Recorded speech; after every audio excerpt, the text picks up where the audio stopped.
The one person who made him feel human was never real, just a lie in a long coat with a badge underneath. When Niko Bellic steps off the boat into Liberty City, he's not chasing money or glory.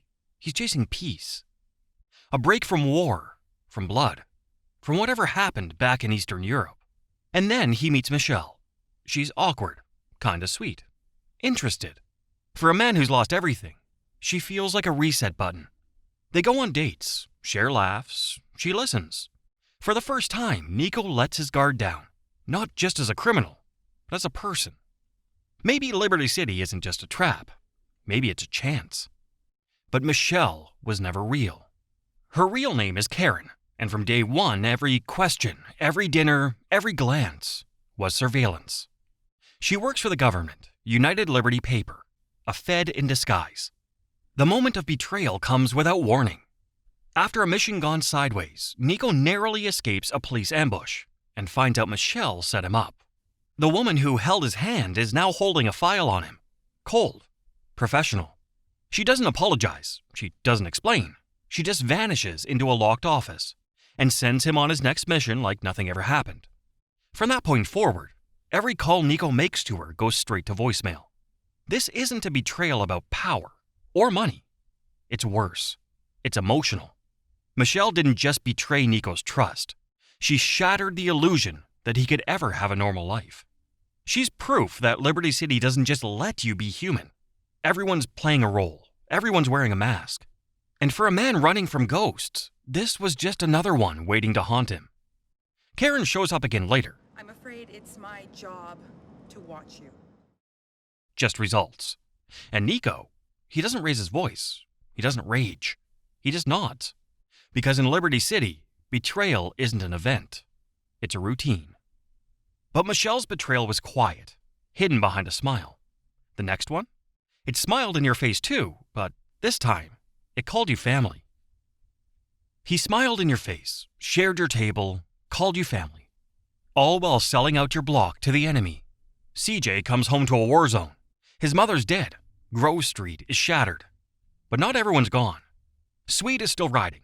And Big Smoke, he's still got that charm, that booming laugh, that brotherhood. Smoke makes it feel like maybe, just maybe, the family's still there. That even after everything, the Grove can rise again. He welcomes CJ back with open arms, daps him up, tells him it's all love. But behind the hugs, something's off. Smoke was never loyal. While CJ was grieving in Liberty City, Smoke was building something in secret. Deals with the Ballas, dirty money with Officer Tenpenny. He wasn't fighting to save Grove Street. He was monetizing its destruction.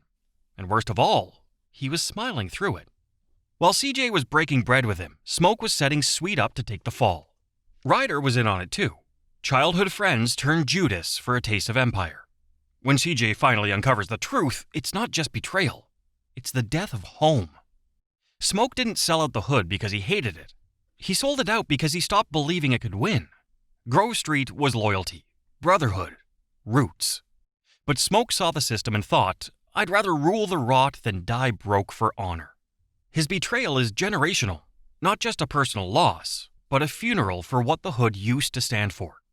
When CJ confronts him in the crack fortress, surrounded by monitors and money, Smoke tells the truth. I got caught up in the money, the power. But the thing is, he chose it. When CJ kills Smoke, there's no satisfaction, no peace, just an echo of what could have been. Tenpenny burns in the wreckage, Smoke dies choking on his own dream, and CJ, he rebuilds Grove Street, brick by brick. But it'll never feel the same, not without Mama, not with the ghosts still sitting at the dinner table. Smoke sold out his block for power, but the next traitor, he didn't want power, just a paycheck, and his friends paid the price. He didn't kill Niko's squad in war. He sold them out for $1,000. Long before Liberty City, before Roman's cab company, before the chase for Dimitri, Niko Bellic was a soldier. He fought in a war no one talks about, where loyalty was everything, and betrayal got you killed. His unit was tight, brothers in arms. He trusted them with his life, and someone sold them out. Niko survived, barely, but over the years the question burned a hole in him. Who did it? And why? The answer didn't come until near the end of his journey, and it wasn't some powerful enemy. It was a friend, a nobody, a man named Darko Breivik. Darko didn't pull the trigger. He didn't plant the bomb. He just took the money. $1,000. That's all it took to get Niko's entire unit killed. They were your friends, Niko says. Darko doesn't argue, doesn't deny it. They had to die, he mutters. They were going to kill me. I had no choice. But he did have a choice, and now Niko has one too. Unlike most betrayals in GTA, this one doesn't end with a mission marker or a cinematic cutscene. This is personal, intimate, and for the first time, you, the player, are holding the gun. This isn't revenge anymore. It's judgment. Darko is broken, not defiant, not proud, just wreckage. And you're left to decide, is a life worth $1,000? Is death the only way to end a betrayal like this? Niko's whole journey is built on revenge, but this moment flips the script. Does revenge heal anything, or is Darko already dead on the inside? Whatever you choose, the war is finally over, but not the scars. Darko's betrayal was cold and invisible, the kind you only feel in your bones. But what happens when the betrayal comes with a gunshot to the chest? They pulled off the perfect heist, and then she pulled the trigger. Before Liberty City turned him into a ghost, Claude had everything lined up. A partner in crime, a plan, a clean escape. Catalina wasn't just his girlfriend. She was his shadow, his co-pilot, his ride or die.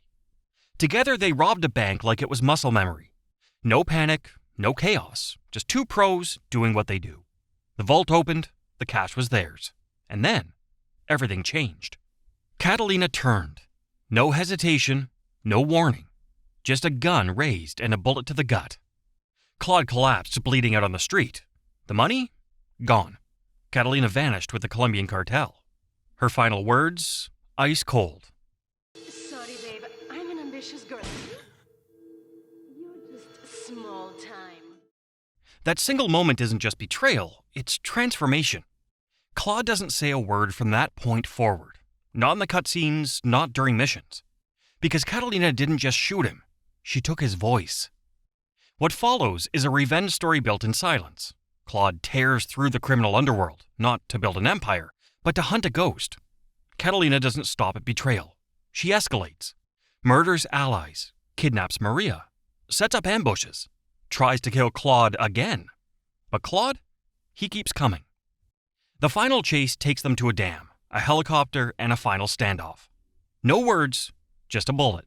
And Catalina, the spark that lit the fire, finally falls. Not as a queen pin, but as a memory Claude was always going to erase. Catalina pulled the trigger and vanished, but the next betrayal didn't happen in a moment. It happened in slow motion, over 10 years of silence. Trevor held a gun to the cops. Michael held a plan. One of them walked out. The other was left in the snow. North Yankton, a small town, a big score, and a tight crew. Michael, Trevor, and Brad. They had years of jobs behind them. Brotherhood built on blood, chaos, and shared secrets. Michael was the brains, Trevor was the storm, and Brad had their backs.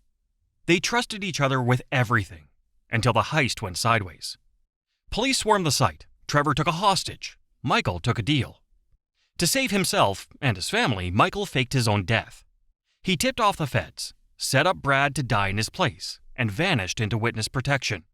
One gunshot, one coffin, one lie that would sit frozen in the ground for nearly a decade. Trevor thought Michael was dead. He mourned him, spiraled, became unhinged. Meanwhile, Michael was living in Vinewood, sipping whiskey by the pool, until Trevor saw his face again, on TV. This betrayal isn't explosive. It's slow, rotten, suffocating. Because it wasn't just the betrayal of a friend, it was the betrayal of identity. Trevor built his entire world around loss and rage. And Michael let him do it, for a quiet life in the suburbs. When they reunite, it's not brotherhood, it's a detonation. Michael's lie is more than survival. It's ego, it's control, it's rewriting the past to pretend it didn't bleed. The real tragedy, Michael's betrayal creates the very world he was trying to escape. By faking his death, he didn't buy peace. He bought a second war. His actions ripple out. Brad's grave, Trevor's rage, and, eventually, Franklin's choice. And in the end, Michael's lie doesn't save anyone. It just delays the fallout. Because in Los Santos, the past doesn't stay buried. It climbs out of the coffin. Michael's lie was about survival, but what if your partner betrays you just because he couldn't stand playing second? He helped you take the city, then handed it over for a bigger spotlight. Tommy Vercetti showed up in Vice City with nothing but a mission and a target on his back. The deal went bad. The money was gone. The heat was rising. But in the chaos, there was one man standing with him, Lance Vance. They had nothing in common, except pain. Lance had lost his brother. Tommy had lost his shot. From that shared loss, an alliance was born. They took down Diaz, took the mansion, took control. It was a classic GTA rise to power, but one thing never changed. Tommy was the boss, and Lance couldn't take it. As Tommy expanded the empire, Lance got sloppy, reckless, impulsive, desperate for attention. He made deals without approval, took jobs he wasn't ready for. And when Tommy didn't give him more power, Lance went to someone who would. Sonny Forelli. Tommy's old boss, the man who sent him to Vice City in the first place. Lance gave him everything. Inside info, fake cash, and betrayal wrapped in a suit. When the ambush comes, it's not a surprise. It's just heartbreak with bullets. Lance didn't betray Tommy for money. He did it because he wanted to be seen. In a city full of neon and noise, Lance felt invisible. And Tommy, too focused on running the business, never saw the cracks forming. This betrayal isn't about greed. It's about ego. And in Vice City, ego is just another word for death. The final showdown happens on the rooftop of the mansion they built together. The same place they toasted their rise becomes the place one of them falls. Knows how to do business. Isn't that right, Lance? Sorry, Tommy, this is Vice City. This is business. But Tommy doesn't see it that way. He sees betrayal where there should have been a brother, and when the smoke clears, Lance is gone. Not remembered as a king, but as the reason trust died in Vice City. Lance turned on Tommy for a shot at power, but the next betrayal, it's not about ego, it's about choice, one that makes you question everything you built. He taught you how to steal, how to lead, how to survive. And now, they want you to put a bullet in him. Franklin Clinton started at the bottom. Repo jobs, small-time scams, and fake friends who stayed broke on purpose. Then came Michael DeSanta, a former legend living undercover in Los Santos, a man with connections, vision, and something Franklin never had, guidance. Michael saw himself in the kid. He taught Franklin how to move smarter, plan bigger, think like a leader. Over time, the mentorship became something more. Family.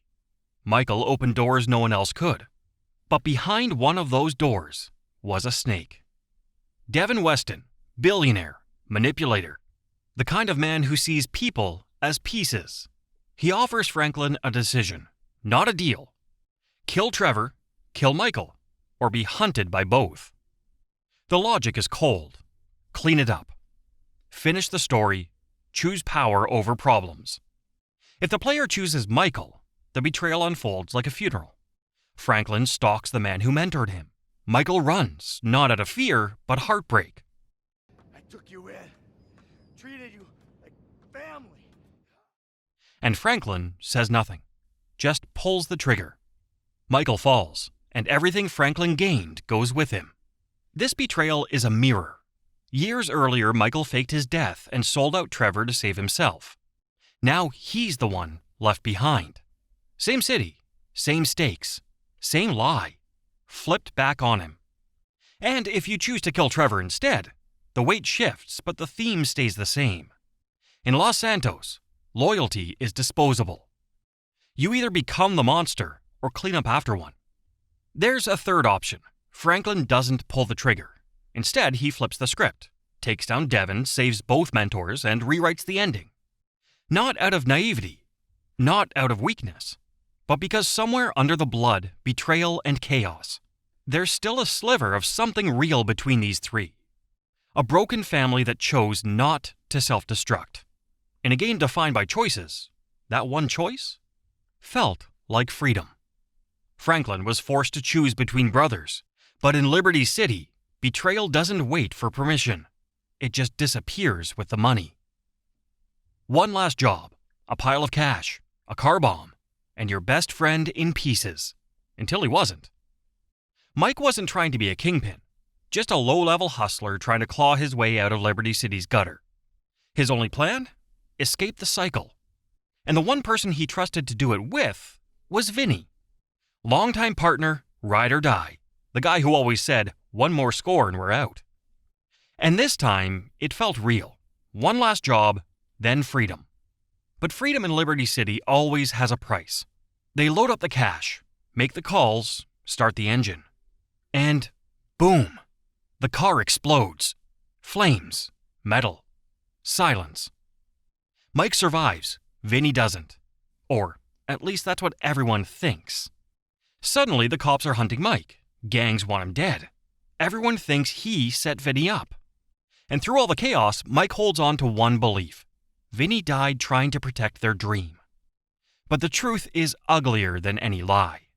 Vinnie faked it. The explosion, the escape, the setup. All part of his plan to vanish with the money and leave Mike behind to burn. This isn't a betrayal for power. It's one born from cowardice. Vinnie wasn't aiming to rule Liberty City. He just didn't want to die there. So he flipped the script, made Mike the fall guy. Let him take the heat. Let him lose everything. For a bag of cash and a clean exit. In a city of backstabbers, Vinnie's betrayal is the dirtiest kind. Not loud or brutal, but calculated, quiet, and devastatingly selfish. When Mike finds Vinnie, there's no grand confrontation, no long speech, just a look. The realization that the one man he trusted set him up from the beginning. And Mike ends it the only way Liberty City ever taught him how. Not for revenge, not for the money, but for the lie. Vinnie faked his own death to escape the game, but the next guy, he stayed in it and mastered betrayal like an art form.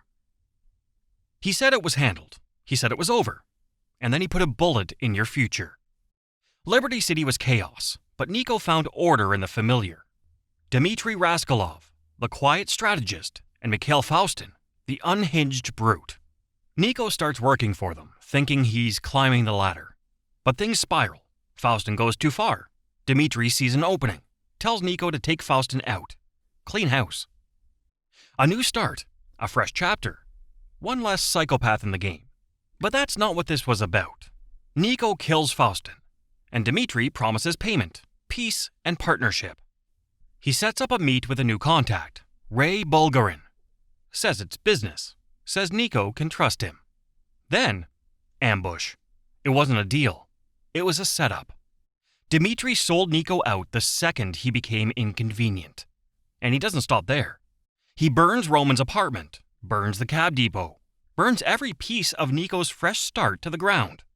And when Niko finally confronts him, Dimitri's not emotional. He's efficient. Unlike other betrayals in GTA, Dimitri's is ice cold. There's no guilt, no hesitation, no heat-of-the-moment excuse. He does it for survival, and then he keeps doing it because it works. He's not just a traitor, he's the system itself. Always switching sides, always selling out the next man before they can sell him. Where Niko wants justice, Dimitri wants leverage. And he never stops calculating. Dimitri comes back. Even after surviving Niko's wrath once, he returns. Richer, more dangerous. And if Niko chooses the wrong deal at the end of the game, Dimitri betrays him again. At a wedding, with a bullet meant for someone else. One betrayal was business. The second, that was personal. And in GTA 4, Dimitri doesn't just burn bridges. He rigs them to explode when you try to cross. Dimitri stabbed everyone in his path. Friends, enemies, even ghosts. But what if betrayal didn't come from your rivals, but from the very people who made you who you are? He spent years proving his loyalty. When it was finally his turn, they tried to erase him. Tony Capriani was a made man. He took orders. He took bullets. He took time away. After laying low for years, he returns to Liberty City, ready to climb back into the Leone crime family. At first, it feels like home.